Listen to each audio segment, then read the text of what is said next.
Quando o Instagram e o Facebook e o iPhone se popularizaram, só eram marcas quem passava na Globo, no Faustão, no Gugu ou na Band. Não tinha como você criar uma marca num grande jornal ou saindo numa grande revista, fazendo um volume gigantesco de mídia para conseguir que as pessoas vissem a tua marca. E agora qualquer empresa, não interessa o tamanho da empresa, ela consegue ser uma marca. E ninguém tá olhando para isso. Todo mundo quer fazer o quê? Publicidade no Instagram, mas quase ninguém quer construir a marca no Instagram. As empresas, depois que elas conseguem identificar muito bem isso, ter uma clareza sobre quem elas são, a chance de ela conseguir gerar uma marca e ser relevante para o público é muito grande. Mas é um crescimento muito lento, é um crescimento que tem algumas empresas fazendo e quando uma faz, todo mundo copia. Cada pessoa no mundo, ela brilha de um jeito diferente. Você brilha de um jeito e eu fazer você brilhar com o meu jeito é um desperdício, porque ninguém vai ver o teu brilho, vai ver o meu brilho espelhado em você. E isso é o que acontece nas empresas. Em vez de olhar para frente, focar no que ela é boa, tu não, ela olha pro lado e diz, olha, os caras fazendo assim, e tu vai perdendo rendimento, perdendo qualidade e fazendo o que os outros fazem. Isso inverteu o peso. Hoje nós temos um público de nicho muito grande, com diversos nichos, e a massa é muito pequena. Então, se você selecionar um nicho, você consegue já ter uma pequena clareza sobre quem que teu público é. Qual a importância do ambiente para florescer a criatividade? É tremenda. O ambiente cultural, ele é determinante para a criatividade das pessoas. Então, se você vem sendo tolhido desde a infância, a chance de você ser criativo no futuro é um pouco mais difícil. Então, eu volto lá para o começo das conversas. Tendo clareza do objetivo, a criatividade vem. Porque a criatividade, ela é para resolver um problema. Se eu sei bem claro o problema, eu consigo resolver esse problema. Fala pessoal, Everton Teixeira aqui, de volta ao meu podcast, seja bem-vindo. Nesse podcast eu trago pessoas de destaque nas suas áreas que causam um impacto positivo na economia e na sociedade de uma forma geral.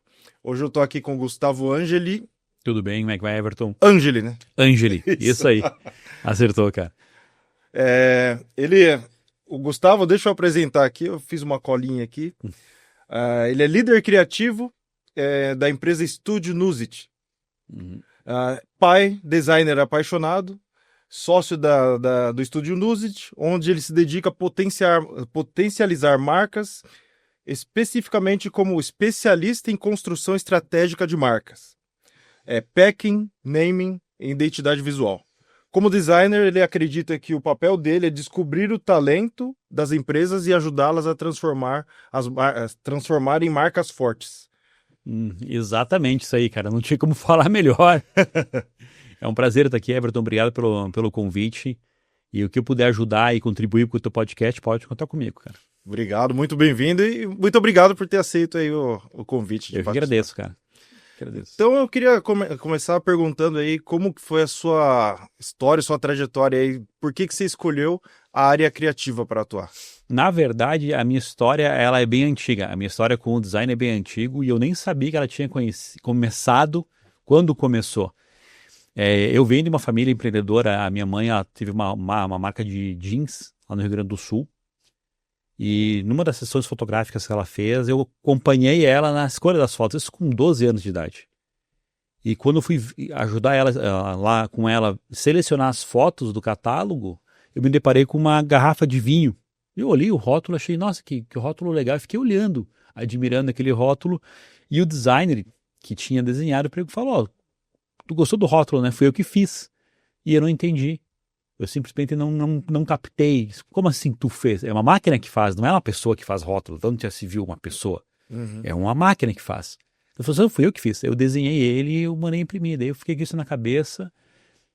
Fui para a parte de publicidade, me formei em publicidade, entrei na faculdade, me formei. E eu não sabia que existia design gráfico. Mas sempre fui designer. Desde pequeno, desde os meus 12 anos, fazia desenhos, fazia emblema de futebol, estampa de camiseta para mim, capinha de CD, fazia. Eu fazia desde pequeno, eu mexia com essa parte de layout e design gráfico. E em 2012, eu acabei entrando para um estúdio de design gráfico, sim, daí me encontrei. Eu falei, cara, era exatamente isso que eu queria ser a vida inteira. E eu descobri. E daí, quando o cara trabalha com o que gosta, não está trabalhando, só está se divertindo. E é exatamente como eu me importo hoje. Eu só me divirto com o que eu faço. E eu sou pago para isso. Então, para mim, é a profissão perfeita. Eu venho desde 2000, eu me formei em 2004, mas trabalho desde 2001. Fazem 24 anos que eu trabalho nesse ramo. fazendo design gráfico, publicidade e comunicação. Uhum. Então, em 2017, a gente fundou o Estúdio Nuzit, eu e mais 4 sócios, dentre eles o Paulo Camargo, com quem já conversou também. Uhum. E a gente vem ao longo do tempo se especializando em identificar e trazer o que é de melhor em cada marca que a gente trabalha. A gente tem uma fase de imersão muito grande, onde a gente estuda muito o cliente, estuda muito o mercado, estuda muito o público e identifica, cara, vocês conseguem brilhar neste atributo. Aqui vocês vão se diferenciar e vão atrair pessoas para cá. E a gente trabalha em cima disso. Uhum. A escolha pela publicidade foi já por causa do design. Isso, porque assim, na publicidade, quando você entra, você pode tem várias ramos que você pode escolher. Uhum. Você pode fazer a parte de design gráfico, que eles chamam de direção de arte, você faz, onde você layouta. Eu tenho um catálogo, eu vou lá e eu coloco a foto aqui num lugar, a letra, o texto aqui em outro espaço, a cor, o logotipo, eu seleciono isso. Eu sempre gostei de fazer essa parte de diagramação, de criação visual. E, na verdade, muitos designers trabalham em agências fazendo isso. Uhum. Em 2004, em 2000, quando eu entrei, não sabia que existia diferença entre um e outro. E acabou que eu fui indo por essa parte de direção de arte, enquanto eu sempre quis fazer a parte de design. E daí, em 2012, quando eu descobri mesmo, e a coisa brilhou, assim, né? Que não, realmente quero isso. E o que me fez mudar, e aquela mudança feliz que eu mudei, eu pivotei assim a minha carreira, mas de um ponto de vista muito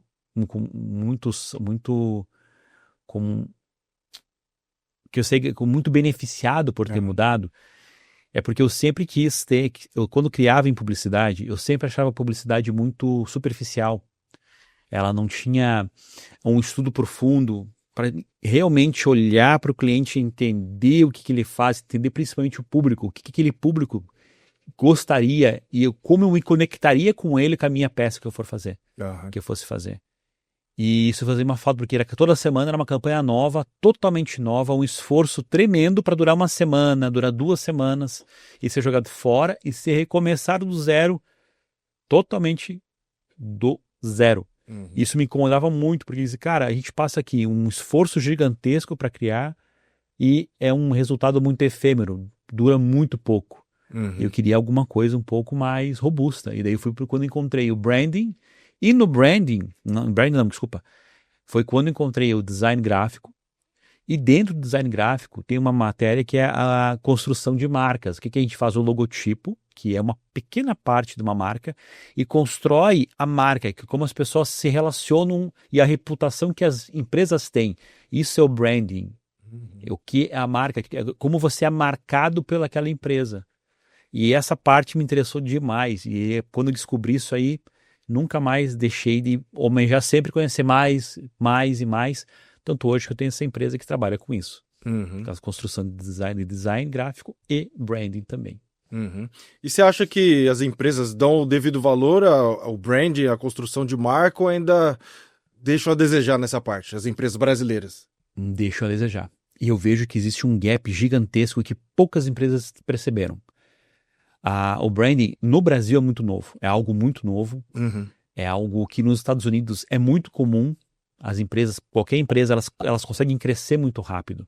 Mas o Brasil, eu imagino, a minha percepção, é claro, é que as empresas elas surgem para uma necessidade emergente ou emergencial, que é sobreviver. Eu vou abrir uma empresa de um restaurante porque eu preciso trabalhar com alguma coisa e eu sei cozinhar. Eu preciso abrir uma loja de roupa porque eu sei costurar.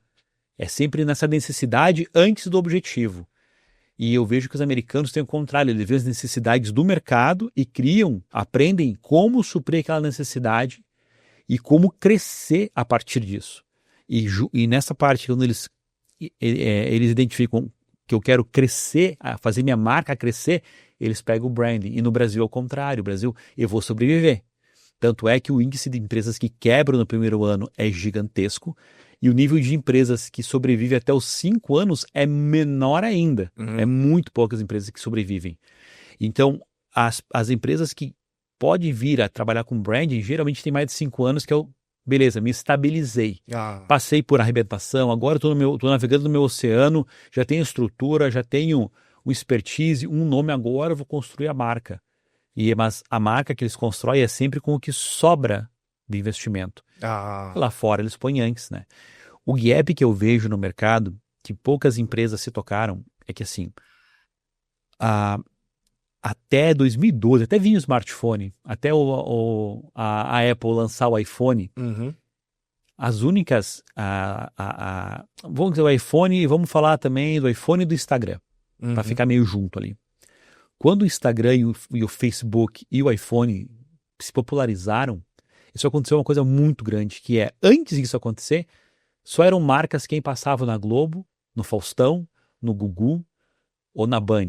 Só isso eram marcas, não existia outra, não tinha como você criar uma marca a não ser saindo em um grande jornal ou saindo numa grande revista, fazendo um volume gigantesco de mídia para conseguir que as pessoas vissem a tua marca. Né? aham. E daí surgiu o Instagram, surgiu o Facebook. E agora qualquer empresa, não interessa o tamanho da empresa, ela consegue ser uma marca. E ninguém está olhando para isso. Todo mundo quer fazer o quê? Publicidade no Instagram. Mas quase ninguém quer construir a marca no Instagram. Aí você vai lá ver os americanos, que são feras nisso. Ah, o cara fez uma marca que é um café, ele é todo azul e ele tem um buraco no meio da parede que é um monstro, entrega o café para a pessoa. Criou uma experiência incrível, criou um, um ícone visual altamente relevante que gera curiosidade e storytelling para vender café e é um sucesso mundial. Uhum. Porque ele viu e transformou aquilo numa experiência, transformou aquilo numa marca e não um café. E nós ainda estamos vendendo café. Café sem fazer mais nada. E algumas empresas estão começando agora a investir mais em branding, investir mais em, cara, como eu quero que as pessoas, qual que é a reputação que eu quero colocar no coraçãozinho do meu consumidor? Eu quero ser visto como? Uhum. Eles lutam para chegar nessa reputação. E aí começa a criar marcas com pouco investimento, com uma força muito grande. As empresas, depois que elas conseguem identificar muito bem isso, ter uma clareza sobre quem elas são, a chance de ela conseguir gerar uma marca, gerir uma marca e ser relevante para o público é muito grande. E o custo não necessariamente precisa ser muito grande. O custo ele pode ficar um custo até mais barato do que ficar fazendo anúncio em rede social, porque você pode conectar não fazendo anúncio, sendo só no orgânico, por causa da tua marca. Não é um universo que eu vejo que no Brasil tem muito a crescer ainda, Uhum. por causa dessa, não tem essa maturidade do mercado, mas é um crescimento muito lento, pelo que eu percebo hoje em dia. É um crescimento que tem algumas empresas fazendo, e quando uma faz, todo mundo copia. E não necessariamente essa cópia faz efeito, porque nem sempre é o público que tu está acessando e nem sempre é a forma como o público quer ser acessado. Aham. Então são duas coisas que são um pouco diferentes, né? Uhum. E a gente tá junto aqui hoje por causa do Dia Mundial da Criatividade, né? Isso. A gente acabou se conectando por causa do evento, né? Isso. E aí você participou como palestrante, eu também participei, né? Como inspirador que eles chamam, né? Aham. E aí eu fiquei bem interessado no tema da sua palestra, que acabou que eu não consegui assistir as palestras, né? Eu Assim, fiz a minha, eu mas também. não consegui assistir. E aí você falou na palestra, né? Você não precisa ser criativo, você só precisa ser você. Eu queria que você falasse um pouquinho sobre o assunto. Essa palestra ela faz parte de um curso que a gente está desenvolvendo na Nuzit, Uhum.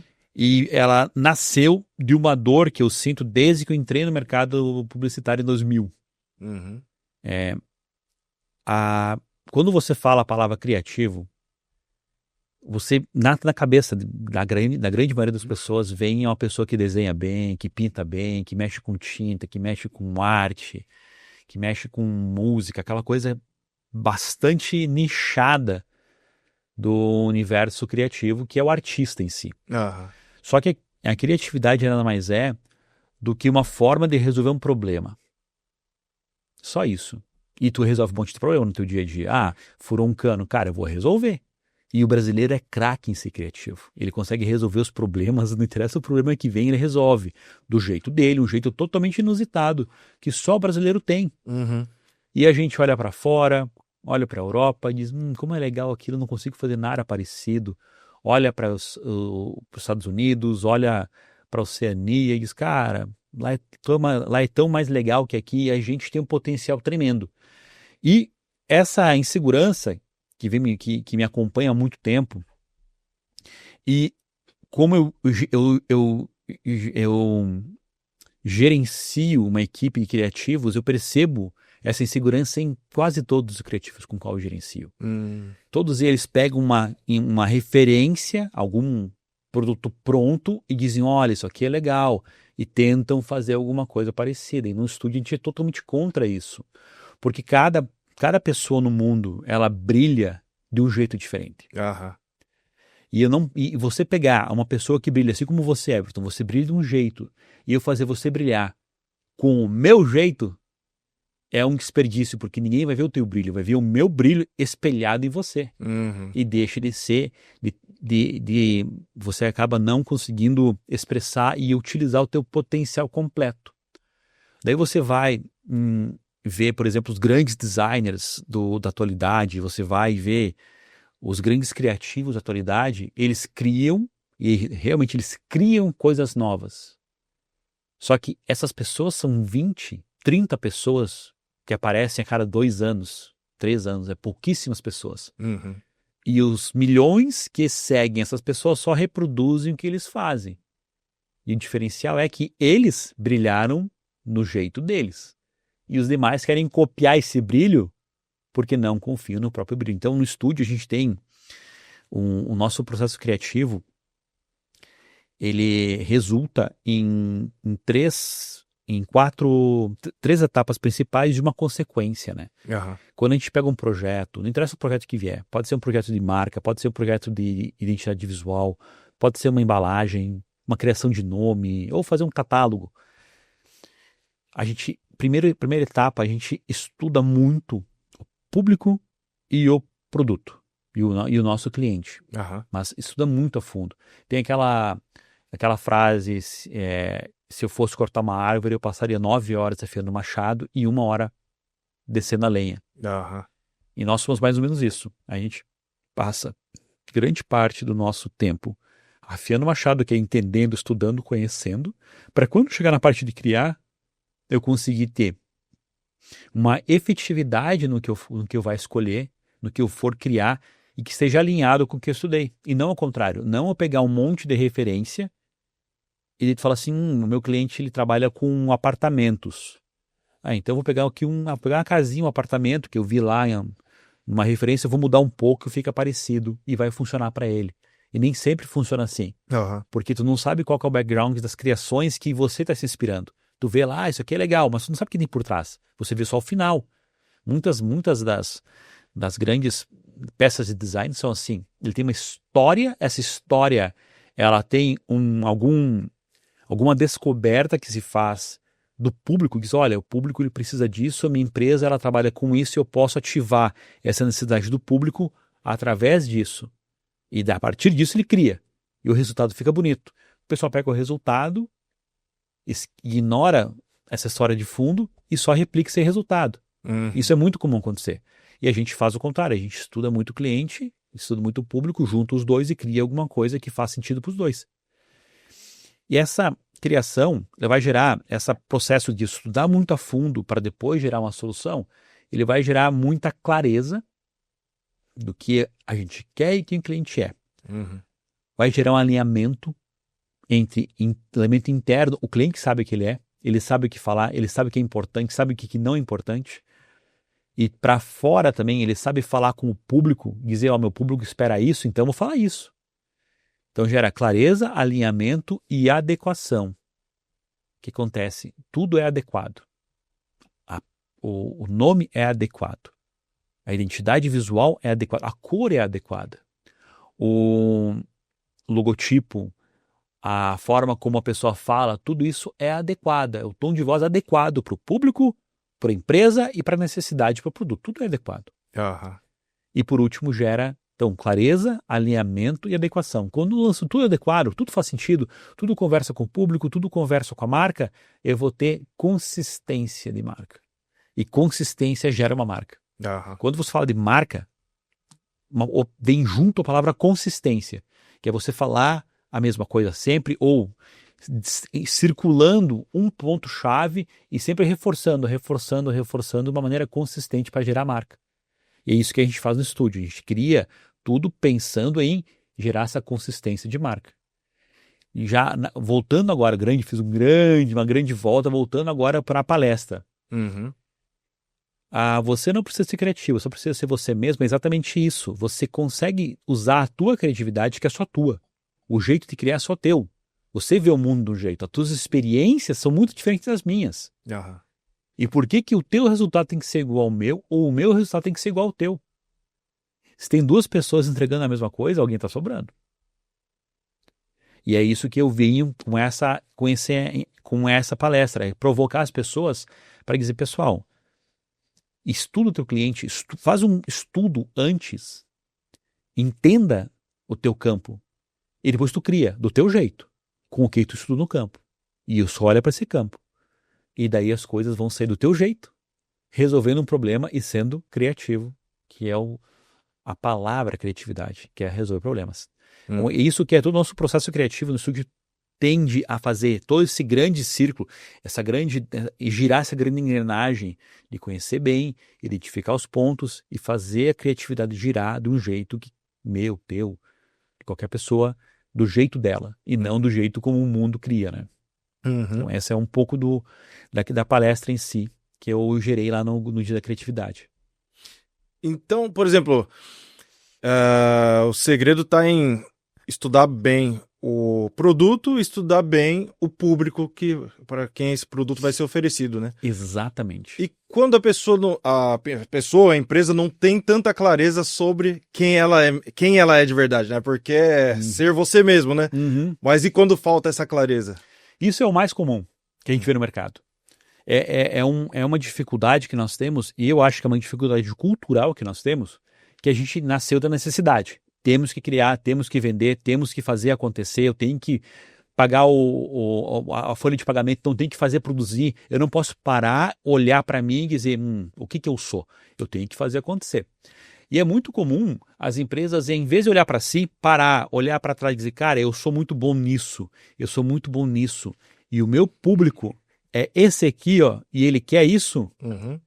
Não, ele olha pro vizinho e fala, cara, ele tá fazendo isso. Eu vou fazer igual, porque se ele tá fazendo é que dá certo. E esse é o principal problema das empresas. Ela não olha para si, ela olha para o lado. Você trabalha muito você vem do esporte, né? Uhum. Então, é muito comum numa maratona, o cara que olha para o lado, ele perde a corrida.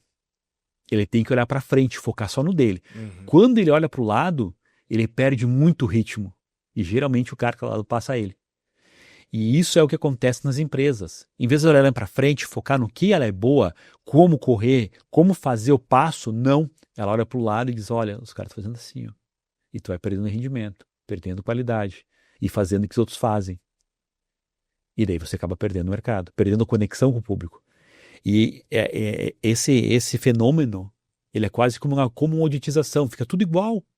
E quando é tudo igual, o que diferencia um do outro? É o preço. Uhum. Aí tu vai lá, cara, ovo. Como é que tu compra ovo? Compra ovo pelo preço. É tudo igual, exceto aquela marca Happy Eggs. Que ela é uma marca que a casca é mais dura, ela vem menos ovos por cesto e ela é criada com galinhas felizes, criadas soltas. Fala, porra, legal, vou pegar essa aí. Agora me cita outro nome de galinha, outro nome de granja de ovos para mim. Não conheço para nenhuma, porque essa fez uma marca. Essa gerou, viu? Ó, cara, o meu diferencial é que as minhas galinhas que põem os ovos são felizes, cara. A gente deixa elas soltas, não enclausuradas, deixa elas soltas e elas geram esse ovo. Então, nosso ovo é o ovo feliz. E geralmente você vai lá, uma vez, pô, realmente a casca é mais dura, o ovo é maior, fala, pô, é diferente, cara, o produto é diferente. Na real é igual, né? Uhum. Aí tu vai com ela e sabe, quando tiver Happy Eggs, eu pego o Happy Eggs, porque ela se conectou comigo, entendi. É um diferencial interessante que eu valorizo. E você vai atrás dela. E as empresas que não fazem isso, fazem tudo igual. Arroz, agora que o café agora está começando a virar um produto mais gourmetizado, começou a ser vendido para o Brasil de novo, né? Uhum. O bom café. Mas antigamente era tudo igual. O que diferencia era a marca, mas o produto era o mesmo, né? Então, pô, quando você tem um universo de commodities, o que realmente vale é o preço final. Ah, vai por preço. É qual que é mais barato eu pego. Né? Então, isso que é o risco da pessoa, da empresa, não se conhecer. Mas o risco pior é não conhecer o público dela. Por quê? O público é a tua razão de existir. Se tu não tiver o público, não tem por que eu existir. Não existe por quê. Se tu não sabe quem era, se você... vou criar aqui... Teve um lance que ano passado ou retrasado, fizeram um produto revolucionário, que era uma luva para mulheres que estão menstruadas. É uma luva que para pegar o absorvente. Na cabeça de quem criou era incrível. Homens, né? Uma série de homens pegaram e fez essa ideia e achou essa ideia incrível. Não falou com o público. Não vendeu nada, óbvio, né? Porque não era uma dor feminina. Era uma suposição do homem. Então, quando você não sabe teu público e não conhece ele, não interessa o que tu cria. Não vai conseguir atingir direito. Mas quando você conhece, sabe qual botão você tem que apertar para que o resultado saia, vamos falar assim. Quando você sabe a dor, tem claro qual que é a dor dele, e tu sabe o que você possui, tu cruza esses dois, tu consegue ter uma alta absorção, uma alta penetração na cabeça do público. E daí você consegue vender melhor. Então imagina, voltando a falar do modus operandi do Brasil, eu faço pela necessidade e eu reproduzo o que acontece. Eu reproduzo o meu vizinho, eu reproduzo o que faz, que alguém fez, faço igual, dura um ano e a maioria fecha por causa disso aí. Você vê empresas aquelas que conseguem identificar o público bem, elas passam do 1 ano, passam dos 5 anos e crescem e não param mais de crescer, porque é o principal recurso de uma empresa é o seu público. E isso se limita a tipos de empresa assim um pouco mais com um produto mais diferenciado, ou por exemplo uma marca de arroz também precisa se preocupar com isso? Todos os tipos de produto. Uma frase que marcou a minha educação foi: preço carrega informação. Muito, muito válido isso aí. Quando você vai num lugar, tomar um café, você paga R$20, o que é muito comum aqui nessa região que nós estamos, né? R$20 num café. Tu compra quase que meio quilo de café com R$20. Comprava antigamente, agora ficou um pouco mais difícil. Tu vai e tu paga. Então Starbucks é R$20, R$30. Café, que é um commodity. Sim. E tu acha barato. Daí você vai tomar um café gourmet aqui em Balneário, aqui em Itajaí, que eu vi que tem aqui na frente um café gourmet, paga R$15 e acha caro. Um café de altíssima qualidade aqui e um café de baixíssima qualidade na Starbucks, que é um café bem, bem comum que eles fazem. Não é um café um café gourmet, um café superior. Ele é um café tradicional. A marca transformou a experiência de uso e fez-se necessária. Então, não é só a questão da marca e do produto. O que eu estou ajudando o meu público nisso? Então, um arroz, por exemplo, tu vai ajudar uma necessidade bem básica da alimentação. Mas, se for um arroz, por exemplo, para sushi, a expectativa e a experiência dele é diferente. Então, tu já consegue colocar uma marca boa. E tudo depende da abordagem que tu faz, alinhada à necessidade do teu público. Mas tu consegue transformar hoje. Mesmo a necessidade básica, tu consegue suprir ela. Por exemplo, a alimentação. Então, num restaurante, o cara quer comer, quer só tirar, quer só se alimentar. Eu tenho que fazer algo básico? Não, tu consegue atingir outros gatilhos, como o gatilho da experiência, como aquela cafeteria que eu comentei contigo. É uma parede azul com um buraco no meio. Sai de lá uma mão com um café. É a experiência, é a surpresa. Ou eu consigo fazer uma outra abordagem que também tem agora em relação a café, que eu vou citar, que são as carrocinhas de café. Então, uma carrocinha de café que vai passando, ou ele faz eventos com que é de melhor de café. Ele é uma experiência diferenciada, fora do teu convencional. As pessoas querem também fazer coisas diferentes. Então, qualquer produto é possível fazer a marca ser importante e impactante e revolucionária no negócio. Mas ela depende da experiência que o cliente vai ter com aquela marca. Né? Tendo essa abertura e possibilidade de gerar uma experiência importante e interessante, é muito válido ter marcas. Né? O universo é muito amplo e o que eu estou falando não é escrito em pedra. Pode ser que mesmo um commodity possa virar uma grande marca. Não tem por que não. Basta a abordagem correta. Voltando a falar dos ovos. Ovo é commodity e conseguiu ser uma marca grande, desejada e que tem um valor na gôndola muito maior do que uma marca que não é. E assim, tem um evento que chama Startup Weekend, que eles reúnem lá as pessoas que têm interesse em participar do programa, né? E aí tem as pessoas que fazem a parte de criação, tem o grupo de gestão e tem o grupo técnico, né? Esse pessoal da criação, eles estão sob uma pressão bastante grande, né? Porque eles não têm nem o produto, eles têm que criar o produto, eles não têm público e eles não têm... não sabem nada, assim, eles vão ter que criar do zero um produto ali em um fim de semana. Como que acontece assim? Como que a pessoa pode, sem saber, por exemplo, sem saber quem ela é mesmo, ela de verdade ela é, ou o grupo é, um grupo que acabou de se conhecer, para criar uma ideia assim? Ele tem que explorar as principais dores de um setor. Hoje a gente tem um número de nichos gigantesco. Porque antigamente era massa, um público de massa gigante e um público de nicho muito pequeno. Isso inverteu o peso. Hoje nós temos um público de nicho muito grande, com diversos nichos, e a massa é muito pequena. Então, se você selecionar um nicho, você consegue já ter uma pequena clareza sobre quem que o teu público é.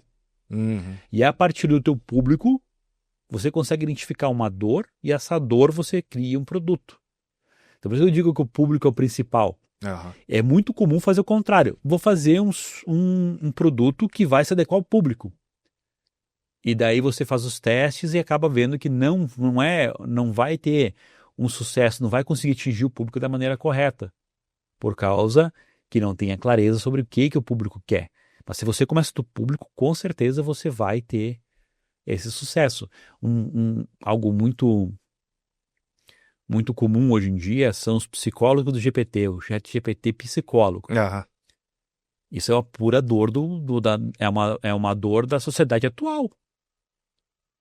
Quando eles criaram o GPT, eles tinham isso em mente? Muito improvável, mas hoje é realidade. Então já tem softwares especializados com uma documentação própria, específica e especializada para isso que estão ajudando as pessoas com psicólogo. Eu não concordo. Eu acho que eu não estou sugerindo para as pessoas fazerem isso, mas só citando um exemplo, né? Que existe e que as pessoas precisam, as pessoas buscam. E é um produto que foi uma consequência aleatória do universo, né? Não necessariamente ele foi pensado para isso, né? E aí, assim, é importante ser quem eu sou, né? Quem eu sou muda com o tempo, né? Vai mudando com o tempo. Como é que eu faço isso se eu já tenho uma marca estabelecida, assim? Como é que eu comunico isso ao público? Como é que eu mantenho o público que eu já tenho? Mantendo minha autenticidade, sendo quem eu sou, assim. Excelente pergunta. Na verdade, as marcas, elas evoluem, tudo evolui. Você não é o mesmo do que o Everton de 5 anos atrás. É outra pessoa, bem diferente. As marcas também acontece isso. O público vai mudando. O teu público vai evoluindo, vai se desenvolvendo. E estar atento a essa evolução, estar atento a esse desenvolvimento do público é algo muito importante e relevante para não perder o público base da tua marca. É importante você evoluindo e crescendo, às vezes mudando, mas nunca está estático. Quando eu falo com empresas, eu falo com pessoas em grupos de network, eu sempre comento que o nosso perfil de cliente ideal são empresas com mais de 7 anos. Porque de 1 a 7 anos a empresa foi necessária, ela cresceu, ela passou a arrebentação da crise do 1 ano, se manteve até os 5 anos, sobreviveu aos 5 primeiros anos, que são os mais difíceis, e já não é a mesma empresa que ela começou. Ela é bem diferente. E ela precisa de uma revitalização. Ela vai olhar para trás e dizer, olha, isso aqui eu fiz bem, isso aqui eu não fiz bem, agora vamos focar no que eu faço bem e o que o meu público identifica que eu faço bem. Daí você vai e muda. Mas não é uma mudança brusca, né? É uma mudança suave. Tu vai melhorando. Então, se eu estou subindo, se eu estou indo para a direita, por exemplo, eu vou um pouco para frente, um pouquinho mais para a direita, mas eu nunca vou para a esquerda, nunca volto ao que eu era. E empresas que tentaram fazer isso, na mudança drástica, brusca, sem olhar para o passado, sem olhar para o seu legado, acabaram tendo problemas grandes de aceitação do público. Dá para citar aqui a Budweiser, a Light, a Bud Light e a Jaguar, que foram 2 marcas que tentaram mudar. A estratégia deles foi uma mudança muito brusca e que o público não aceitou. Tipo assim, não conversei com o meu público. Isso, olha, será que rola? Não aceitou. E daí acabou tendo um grande prejuízo, né? As 2 empresas tiveram grandes prejuízos. A Budweiser eu sei que foi um prejuízo financeiro, teve grandes perdas de mercado. E a Jaguar, eu não sei se chegou a financeiro, mas já voltou atrás drasticamente do posicionamento que eles estavam adotando. Não é possível mudar, é necessário mudar, mas sempre mudar para melhor. Vai mudando e seguindo o mesmo caminho. É interessante, você falou esse horizonte de 7 anos. E eu conversei com o Reginaldo, ele também fez palestra lá no Dia Mundial da Criatividade, e ele, como investidor anjo, ele falou que é ao mesmo tempo também, ele falou 7 anos também, né? Para você faz o investimento e a expectativa, o horizonte lá de retorno é 7 anos, né? 7 anos. Um exemplo muito bom de 7 anos que para mim consolidou na minha cabeça, sabe? Eu tinha entre 5 e 7 anos. Daí quando ficou para 7 anos, para mim ficou muito mais claro, foi a Nubank. A Nubank começou e para mim é um dos melhores e maiores cases de marca da nossa era. Foi uma marca incrível que foi criada. E com 7 anos, ele mudou de logotipo. Totalmente. Era um logotipo muito bom. Não tinha problema nenhum. Tinha um desenho muito bonito. Você conseguia ver o storytelling bonito no desenho. Fazia sentido e do nada mudou. 7 anos. Bateu 7 anos e mudou. Por causa dessa maturidade. Nós não somos mais isso aqui. Nós somos outra coisa. Nós evoluímos para um outro momento. E esse momento pediu o logotipo novo que eles fizeram. Então eu fiquei, cara, faz muito sentido essa teoria de 7 anos. E é importante que a empresa ela cultive essa cultura de estimular a criatividade dentro da empresa, assim, ou ela precisa sempre terceirizar essa parte, assim? O que você acha? Eu acho que a criatividade faz parte de todas as empresas. É um asset extremamente relevante e necessário.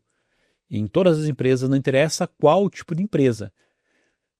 Quando não se tem criatividade, tu geralmente refaz os mesmos passos e você fica preso ao teu universo que você já construiu. Mas vende sozinho. Podia vender muito mais se você fosse um pouco mais criativo em relação às formas de abordar o mesmo problema. Então a criatividade e a inovação, que sempre anda junto, né? As duas andam juntas, ela é essencial, é imprescindível para qualquer negócio hoje em dia. A gente estamos num momento do universo, do mundo, na verdade, que é tudo muito rápido e quando você vê, é sexta-feira, 15h32 da tarde. Do nada. Ontem era segunda, hoje é sexta-feira.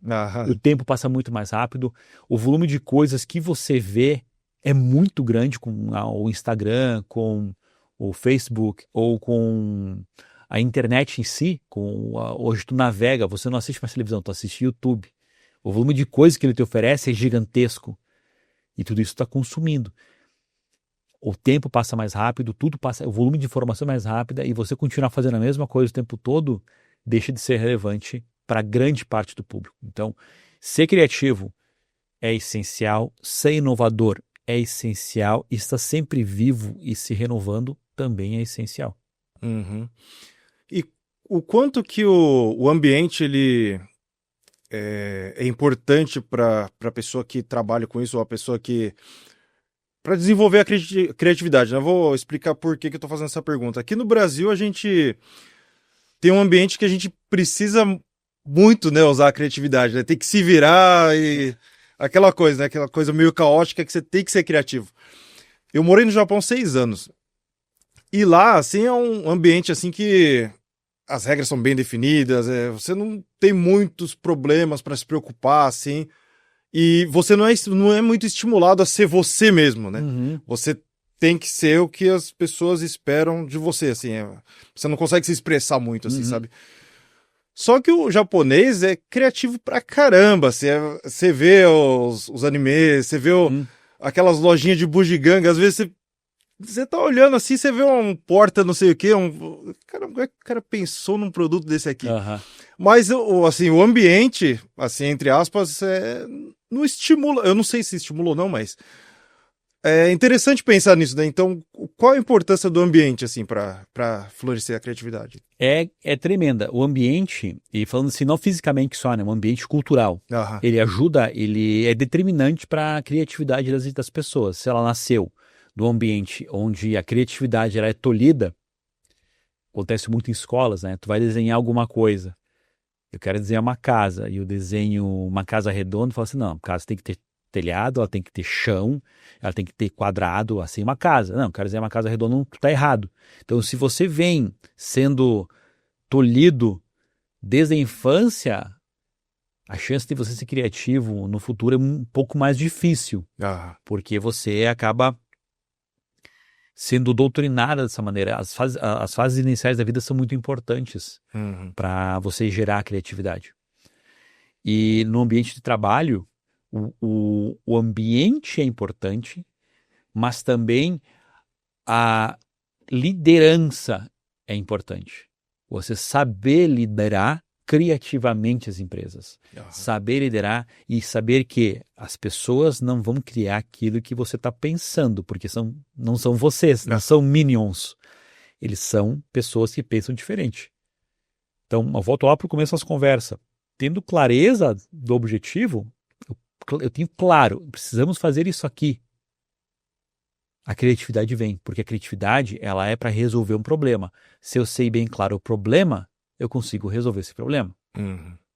Então esse que é o grande macete e a grande insight que eu percebo do universo da criatividade e ambientes criativos. Não tente esperar uma resposta que você imagine.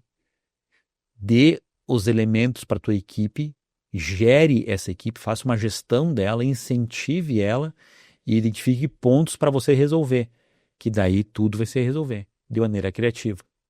O brasileiro, não sei, talvez o indiano fique pau a pau em relação à criatividade no mundo. O brasileiro se vira com qualquer coisa. Não interessa, dá um problema, ele vai e resolve. Qualquer problema que tiver, tu vai lá e resolve. O brasileiro já criou o motor movido a água. O brasileiro criou, nos anos 80, eu lembro da Fantástico falando disso aí. O brasileiro criou o motor feito a eletricidade, lá no Gurgel, lá Sim. antigamente. Hoje estão começando a fazer. Porque o Brasil se vira. Ele tem escassez de muita coisa, ele tem escassez de recursos, escassez de dinheiro, de materiais aqui no Brasil. E ele tem que se virar, coisas que o resto do mundo não tem. Então o brasileiro vai para a Europa, ele faz coisas lá que os europeus não conseguem entender como é que eles chegam nesse resultado. Aham. A gente vê designers 3D, por exemplo, designers 3D, programadores brasileiros, eles se viram muito melhor que os europeus e os ingleses, americanos, porque eles têm o joguinho de cintura, o jeitinho brasileiro. Eu consigo fazer isso aqui, eu faço assim, assado, pai resolveu. E lá não, lá é muito duro. Tem que ser com A mais B mais C para chegar no resultado. O brasileiro diz, não, aqui chegou, faz do meu jeito, faz de uma forma diferente, que aprendeu no nosso dia a dia caótico que é o Brasil. E lá fora não tem tanto. No Japão, eu vejo engraçado, eu acho que você vai poder me ajudar nisso aqui. Uhum. Os criativos lá, eles são criativos dentro e fora também. Por fora eles são... Você vê, aquele cara é um criativo. Sim, sim, Ele sim. por fora ele tem uma vestimenta, é uma forma de se expressar. É. E quem não é tudo terno e gravata, todo mundo é igual, né? Isso eu vejo que é muito... Lá, o Japão, ele é um país extremamente, não digo rígido em relação às tradições. Eles são muito sérios, eles são doutrinados a trabalhar em empresas corporativas, executivos de sucesso, estudam muito para isso. Uhum. E você sair disso é muito ruim. Eles são punidos, entre aspas, né? Por não estarem dentro do correto. Aham. E os criativos sempre saem do correto. Então, eles fazem isso e mostram, ó, eu não sou dessa gangue corporativa, eu sou de um outro jeito. Daí eles exploram e se expressam nas roupas também, né? Uhum. O que eu gosto muito da cultura japonesa, né? Principalmente parte de mangá e anime. E lá fora, o consumo é geral de mangá. É. Então eles acabam puxando para isso aí. Inclusive a forma como os mangás são escritos é fenomenal. O desenvolvimento deles, que começa de um jeito e acaba de outro. Totalmente fora do imprevisível. Por causa dessa criatividade que eles têm, que é diferente da nossa. Uhum. Diferente do Ocidente, né? E hoje está se popularizando bastante. Nossa, quando fala de Japão, assim, você... Pô, parece que é um outro mundo, assim, né?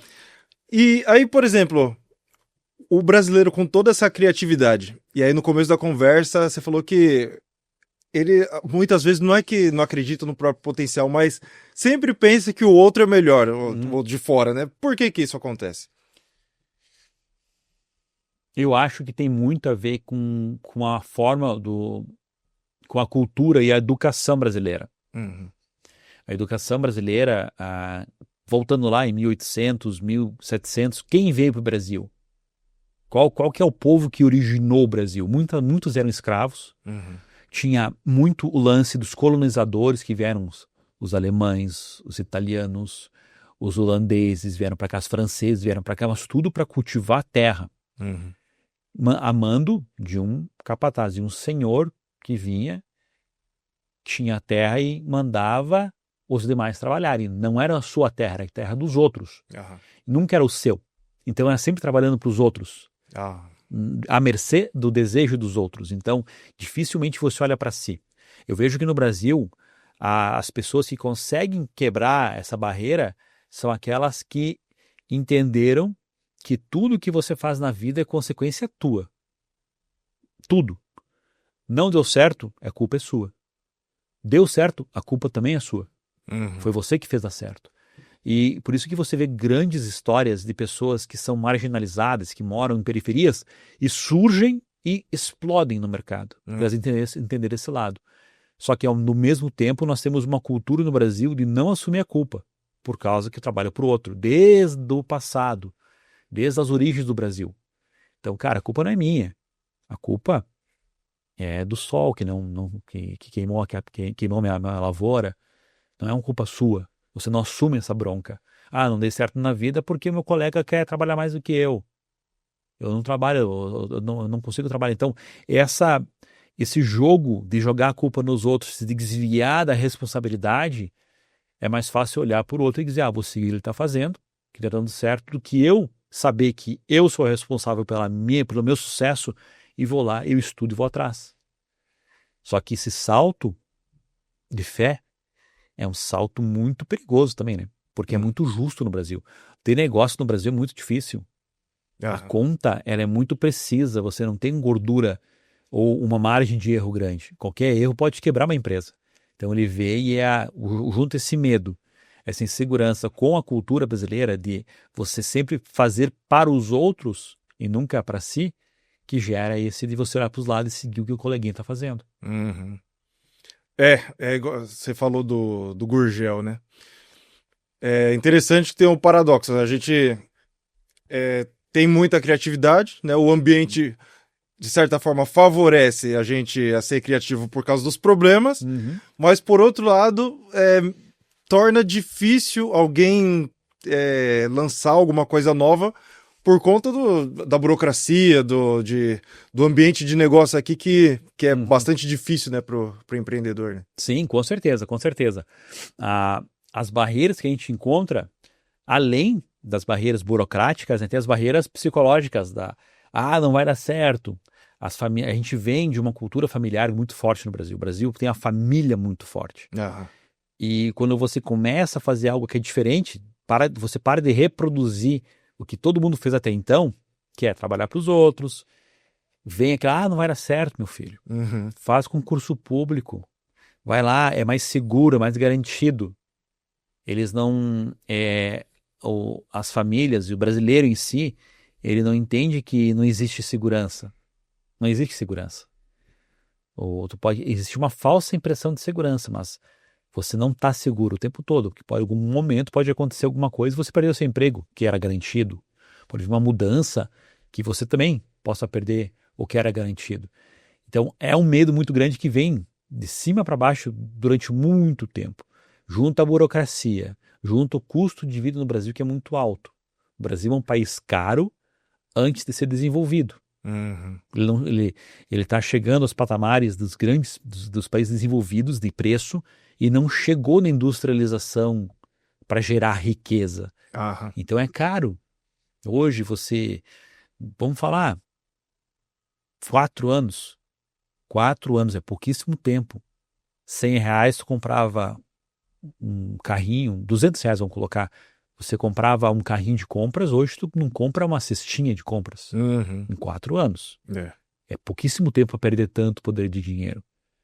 E agora põe a educação financeira do brasileiro que é muito defasada, que não é muito difundida.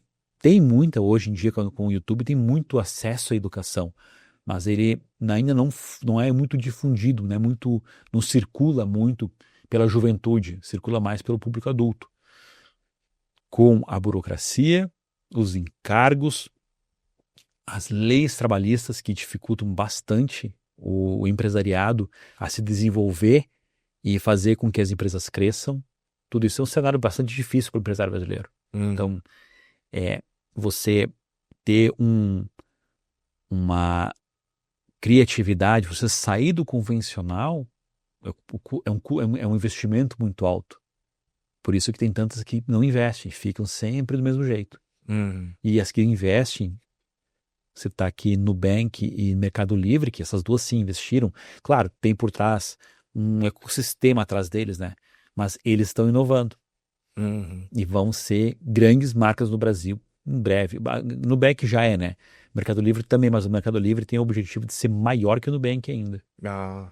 E a briga vai ser boa. Uhum. E aí, falando, por exemplo, de marcas, pessoas que são marcas, se tornaram marcas, o Luva de Pedreiro da vida, o Whindersson. Eu acredito que no começo, assim, eles não conheciam, eles foram eles mesmos, né, como é o tema da sua palestra, né, simplesmente o fato deles serem eles mesmos, eles foram atraindo o público, né. Quão importante é você, de repente, às vezes não conhece tão bem o seu público, mas ter autenticidade, assim, principalmente na internet? A autenticidade é essencial, né? Todo mundo atrai todo mundo. Todo pé cansado tem um chinelo velho. Ele vai se adequar. Primeiro, se você se conhecendo, já é mais da metade do caminho andado. Tu não vai cair em uma falácia de fazer alguma coisa que não faz sentido para você, porque o teu público vai identificar. Né? Então, você saber quem você é vai atrair muita coisa, muita gente. O Luva de Pedreiro é um exemplo desse. O Whindersson também, ele começou desse jeito, despretensioso, foi crescendo, até conquistar, mas do jeito dele. O tempo do jeito dele. O principal cuidado desse crescimento é você deixar de ser você para virar uma personalidade. Você deixa de ser você. E daí vem os problemas, né? Como o Whindersson agora com problemas psicológicos que ele está passando. Não é problemas psicológicos, né? Ele está passando por problemas e está tendo auxílio para resolver esses problemas porque ele não consegue mais lidar com eles. com o que acontece na cabeça dele. E é delicado porque no caso do Whindersson, a vida dele é totalmente pública. Uhum. Você tá abrindo mão da tua privacidade, tá abrindo mão da tua tranquilidade em troca de criar uma marca que é você. Aham. O risco de você se sobrecarregar e mudar é muito grande, porque tu não tem mais tua paz, tá o tempo todo tua marca. Tudo que você faz impacta você. Tudo, tudo. A gente vê casos que e hoje a marca pessoal, ela chega a ser mais importante do que a marca da empresa. Vou Uhum. falar do Monark, que quando ele fez a declaração que ele fez no Flow, apoiando um partido político que não era interessante, não quis falar, não, um partido que não era interessante, a marca Flow foi prejudicada em muito, ao ponto de quase quebrar. Aham. Então, o impacto de uma pessoa gerou isso. Não só uma pessoa, de uma frase dessa pessoa gerou esse impacto. Isso é muito delicado. E quando a pessoa, eu imagino, né? Quando a pessoa, a marca pessoal, ele como marca cresce a um nível desse, que qualquer coisa que ele fala pode ter um revés gigantesco, você acaba colocando na balança tudo, tudo, tudo, para saber se vale a pena fazer ou não vale a pena fazer. Agora imagina eu vou sair de carro,